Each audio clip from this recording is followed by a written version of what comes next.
So joining us now from London, England, where I lived for a year until they deported me for being obnoxious, is Piers Morgan. You know him. I don't have to go through the resume, but you can check him out on YouTube. His program is called Piers Morgan Uncensored. I don't know if you have ever been censored from the time you were 2, but to reinforce that is good. So, number one, you would agree with me that Donald Trump's taking revenge on the American media, correct?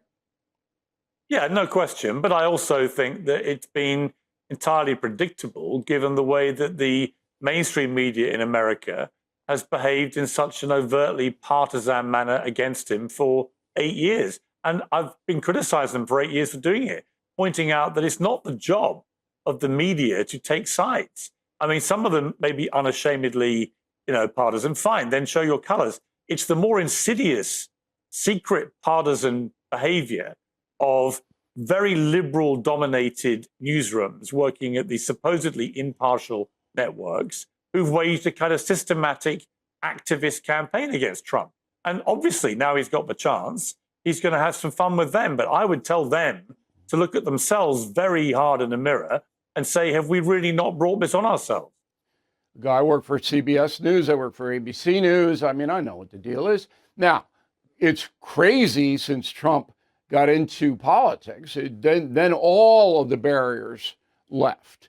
And it was justified by a New York Times columnist who said, look, this guy's a danger to the union, so we're not going to have any rules anymore. We're going to try to destroy him.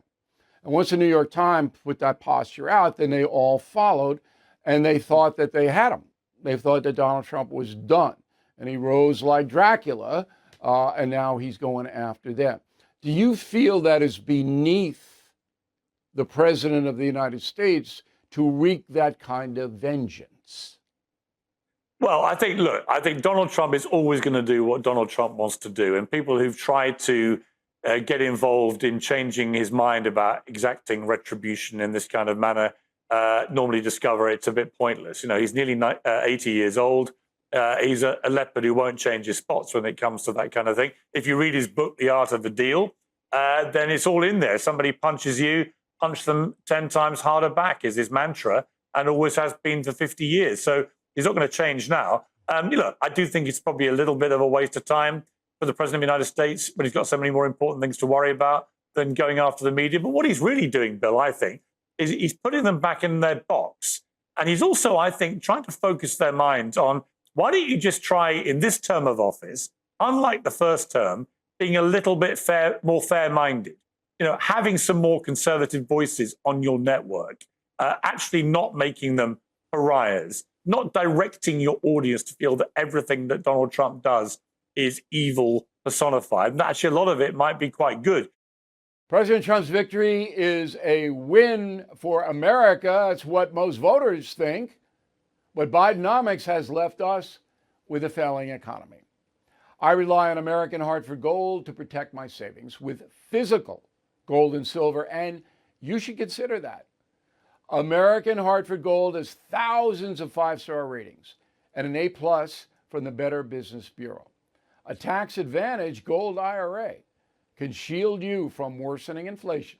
You can even roll over your 401k or IRA tax-free and penalty-free.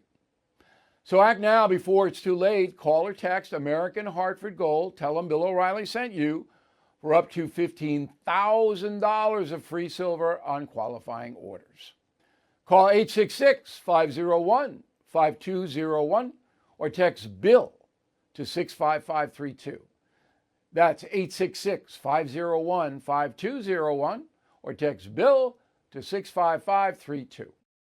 Thank you for watching the No Spin News. To watch the full episode anytime on BillO'Reilly.com, please sign up to become a premium or concierge member.